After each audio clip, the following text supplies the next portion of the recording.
All right, today we're diving into something pretty incredible, the birth of a whole new industry. It's something that's been a science fiction dream for, well, forever, but is now finally becoming very, very real. We're talking about the low altitude economy. You know the story. For as long as any of us can remember, the whole idea of flying cars has been the go-to symbol for a future that just never showed up. It was a punchline, right? A sci-fi promise that felt like it was always just around the corner, but never actually got here. Well, that's all about to change, and I mean fast. The year 2026 isn't just some random date on the calendar. It is shaping up to be a massive turning point. The moment this whole thing stops being about experimental flight and starts being about industrial-scale reality. So what is this inflection point, really? It's a huge shift. We're moving from what was basically a science race to what the insiders are calling a CapEx race. That's capital expenditure. And believe me, that one little change, well, it changes the entire game. This slide really just lays it all out. For years, the big question, the only question really was, can these electric aircraft actually fly safely? Well, guess what?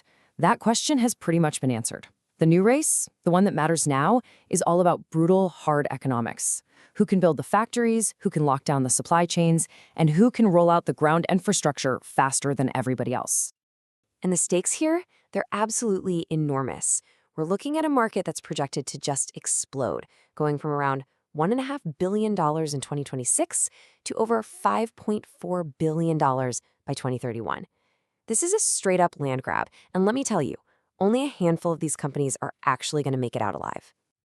But here's the thing. If you really want to understand who's going to win, you have to look past those shiny marketing videos of air taxis hopping between skyscrapers. Yeah, the headlines are all about luxury rides for the rich, but the smart money, the real money, is going somewhere else entirely. So it really boils down to three key areas that are driving actual growth right now. First up, medical evacuation. I mean, saving lives doesn't wait for traffic, and governments will pay a serious premium for that kind of speed.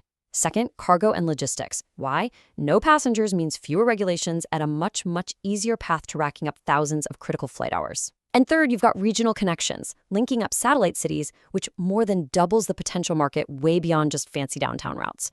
But here's the catch. It doesn't matter how brilliant your business model is. Every single company trying to make this work is slamming headfirst into two fundamental hard limits. And these aren't things you can negotiate with. They're dictated by physics and, well, by us. Okay, first, it all comes down to energy. The certified batteries we have today hold about 200 watt-hours per kilogram. Now, what about jet fuel? A staggering 12,000. That massive energy gap isn't just a technical detail. It is exactly why all the early routes are going to be short, frequent, and super repetitive. Physics itself is literally writing the business plan for these companies. The second limit isn't about power, it's about noise. Look, we already have helicopters, right? But most communities can't stand them because they are so incredibly loud. For this new sky-high economy to actually work, these new aircraft have to be quieter than 65 decibels. The goal isn't just to be quiet. It's to create a sound that is totally and utterly forgettable, one that just disappears into the background hum of a city. So, with those huge challenges in mind, who is actually positioned to win this thing?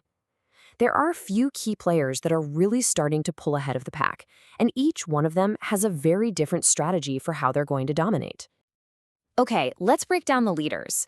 You've got Joby, and they're leveraging a huge partnership with Delta and their best-in-class super quiet technology. Then you have Archer, who is tackling the manufacturing problem head-on by partnering with the auto giant Stellantis to build at a massive scale.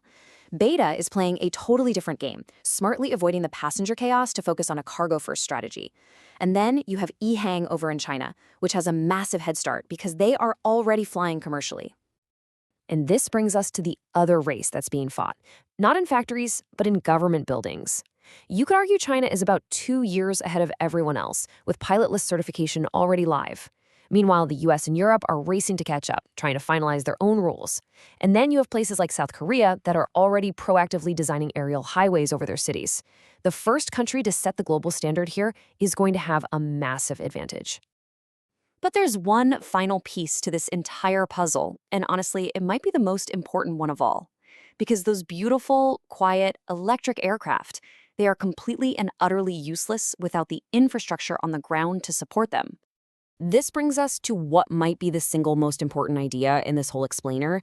This is aviation's AWS moment. Just think about it for a second. Amazon Web Services became a trillion-dollar behemoth not by selling books online, but by building the cloud infrastructure that everyone else needed to run their online businesses. So let that sink in. The companies that create generational wealth in this new low-altitude economy, they might not be the ones building the aircraft at all. It could be the companies that own the network of landing pads, the high-speed charging stations, the air traffic control software, and all the routing systems. They'll be the ones selling the picks and shovels in this new gold rush. So what does all this mean for us, for you and me, for how we're all going to live our lives? This technology is on the verge of fundamentally changing the very fabric of our cities. Because when you strip away all the hype, you realize this was never really about flying cars for you to own. It's about adding a third dimension to our urban transportation grid. It's about creating an entirely new layer of mass transit that operates above the clogged streets we're all so familiar with. By 2031, traffic isn't just going to disappear, it's going to start moving above your head. So the real question this leaves us with is, how will the place you live, your city, change when that happens? The companies that survive the big shakeout of 2026 won't just be building a new way to get from A to B. They'll be reshaping urban life as we know it.